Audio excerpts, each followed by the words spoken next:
of eeggannoo cimaa.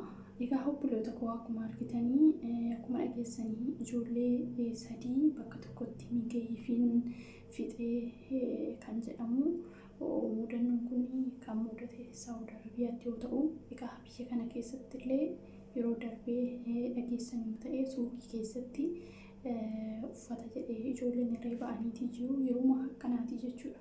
Kanaafuu of eeggannoo godhaa isiniin jedha. Ashama argamuun hordoftoota kabajamtoota ta'anii Itoophiyaas kana jalatti argamtan jirtu bakka jirtanitti nagaan waaqessinii baay'eetu jecha.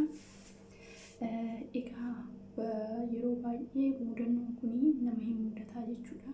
Migeeyyiin kun beektanii yeroo ammaa kanarraan kan ka'e sa'aatii 24 yoo kan wanti jedhu ta'e yookiin immoo gaazii fixee gaazii malee gaazii qabanii beektu waan ta'eef yeroo tokko gisee inni beektanii yeroo inni qoruu dideefaa waan akkasii gaaziin guutamutu jira.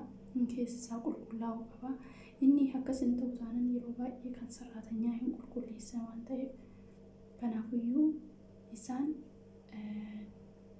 waan akkanaa kana sagalee hin qabu sagalee waan ta'e qaba yoo ta'e migeeyyii kana bantaniitoo irra finaasiniin jedha.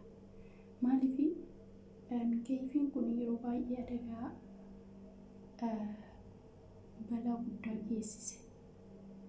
Suuqii keessatti reefan adda'ee namarratti illee bakka manallee yeroo guutuu jira. Sababbiin isaa yeroo akkanaa kana ho'a wajjin wal fudhatee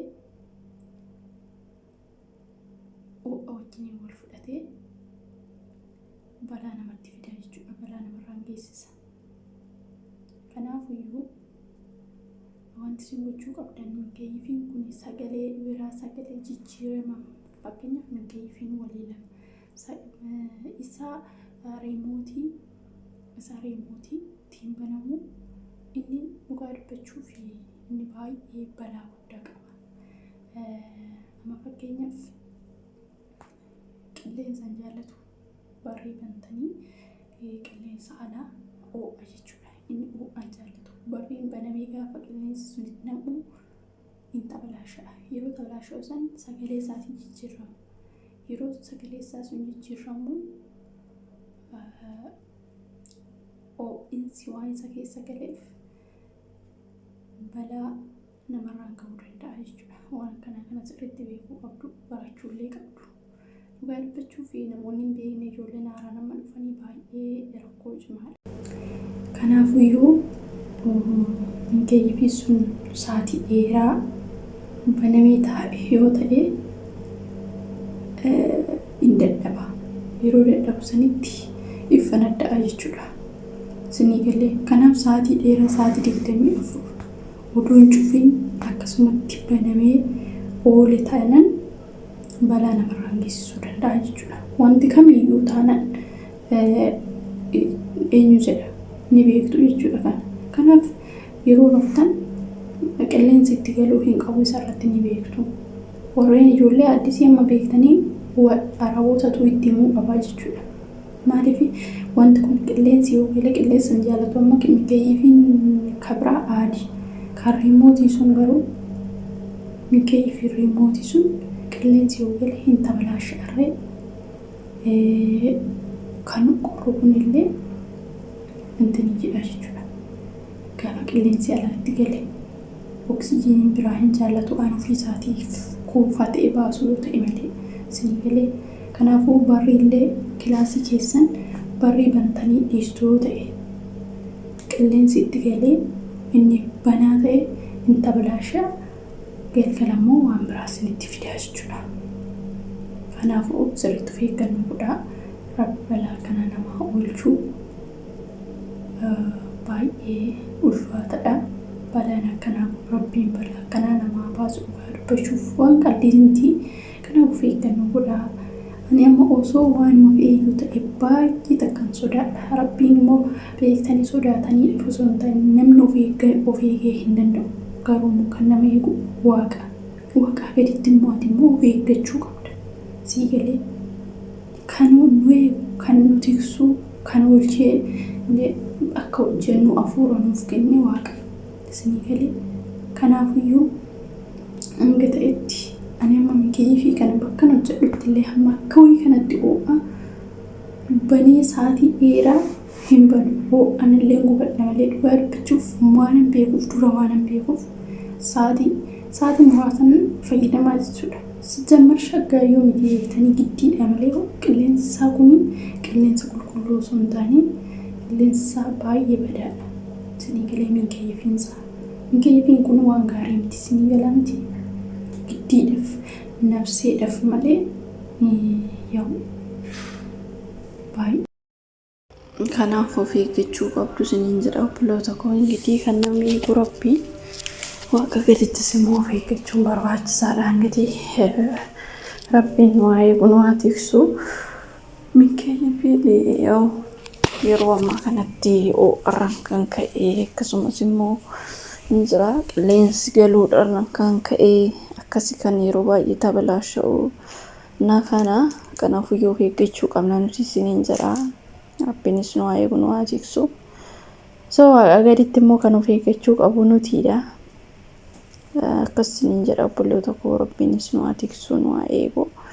Waan namarraa nu haa tiksu isa bichaa osoo hin taane wantoota beektanii guyyaan kee yoo ga'e gufuun yoo nama dhoofte nuuf qalanii ta'uuti namni immoo of eeggachuu qaba Waaqa gaditti. Waaqa ofii kadhachaa galateeffachaa Waaqa gaditti kan of eeggatu eenyudha numaadha jechuudha. Kanaaf immoo nu garbachuuf yeroo baay'ee mana xiqqoo keessa turre nuti kilaasii sararatanyaa jechuudha. Yeroo baay'ee nurratti tabalaashee waa meeqa garuu immoo beektanii bakka guyyaan kee yoo ga'e malee hinduutu yoo Rabbiin jedhe malee yoo guyyaan kee ga'e sababa uumasitti godheeti malee dhugaa dubbachuuf guyyaa meeqa bakka guyyaa akka namatti ji'aan guyyaa baay'ee tabalaashaa jechuudha. Kilaasiin xiqqoo waan ta'eef qilleensi seenaa inni tabalaashaa bakka hedduu takka siqaayee hedduu keessa dabarree wanti hin dabarreen jiru galata Rabbii na akkas ture. Kanaafiyyuu immoo of eeggannoo godhaadha. Yeroo shaqaltanii sa'aatii dheeraa yoo ture akkas ta'a tabalaashee yeroo sanitti sagalee jijjiirratee waan eenyu jedhe sanitti yeroo sanitti dhaamsudha malee itti eenyu jechuu miti. Adda kana fakkaataa sadii jedha obboloota koo. Rabbiinis immoo nu haa eegu nu haa tiksu waan hundumarraa. Kana kan boqotan immoo ijoollee Rabbiin lubbuu isaanii haa maaru. Kan madaa'an immoo Rabbiin haa fayyisu. Akkasiin jedha. Kanaaf of eeggannoo godhaa yeroo ammaa kanatti har'aan wantoota hedduu mana keessatti jechuu danda'u. Kanaaf ijoolleen biyya Arabaa jirtan keessattuu sirriitti of eeggannoo godhaa dhugaa dubbachuuf. Shinti beetii keessallee ta'ee maal keessallee ta'ee bakka sirriitti of eeggannoo barbaachisaa. Elektirikiin ho'iinsa kan ka'e bakka beektanii wannumti hundi yeroo ammaa kanatti of eeggannoo yeroo ammaa kana jechuudha. Sababni isaatis ho'arraan ka'e elektirikiin amma fakkeenyaaf ofiif of qabsiisanii beektu miti. Alatti ofiif of qabsiisa. Ho'arraan kan ka'e akka malee cincaa jechuudha. Ijoolleen Dubaay jirtan ni beektu. Yeroo baay'ee adagaa makiinaan illee hin boba'aa ho'iinsa akka malee tiraan kan ka'e jechuudha. Kana Rabbiinis nu haa tiksu nu haa eegu. Nu immoo Waaqa gaditti of eeggachuu kan qabnudha. Sirriitti of eeggachuu qabnaa isiniin jedha obboloota koo. Rabbiinis nu haa eegu. Waanuma beektanii waanuma xiqqoo sababa namatti ta'a. Kanaafiyyuu nuti illee sababa sanirra nuti of eeggachuu qabna. Kanaafiyyuu inni nu haa eegu nu haa tiksu. Nuti illee Waaqa gaditti sirriitti of eeggachuu qabna isiniin jedha. Akkasii Rabbiinis nu haa tiksu nu haa eegu. Kana isiniin jedha obboloota koo. Bakkuma jirtanitti Waaqa keessan galateeffadhaa kadhadhaa. Rabbii qulqulluudhaan kadhadhaa. Dabarsee ta'uu nuun kennu inni bakkuma hundattuu rakkina hunduma keessa nu dabarsee wanta hin taanetti rakkina hunduma jala nu dabarsee inni nu eega nu tiksaa. Kanaafuu yommuu nuti sirriitti of eeggachuu qabnaa isiniin jedha obboloota koo. Kan nama eeguun gidii Waaqayyoodha, kan nama tiksu isaa. Nuti immoo isa biratti of eeggachuu qabnaa isiniin jedha. Of eeggachuun barbaachisaadha. Akkasii osoo waan akkasiiti isiniin jedha obboloota koo. Rabbiin isin eegu nu haa tiksu. Ijoollee baay'een sababa kanaaf sababa bakka hedduudha beektanii bakka tokko lama hin qabu. Miikeefiin kun yeroo baay'eedha kan tabalaasha'u. Maaliif bananiifaa kan irraanfatanii jira. Kanaaf irraanfatamuu hin qabu. Kanaafuu sirriitti of eeggachuu qabnaa isiniin jedha. Akkasii turtii gaarii qabaadhaa. Nagaan naa turaa. Warreen mana kanaaf haaraa taatan like subscribe gochuun dagatinaa. Turtii gaarii.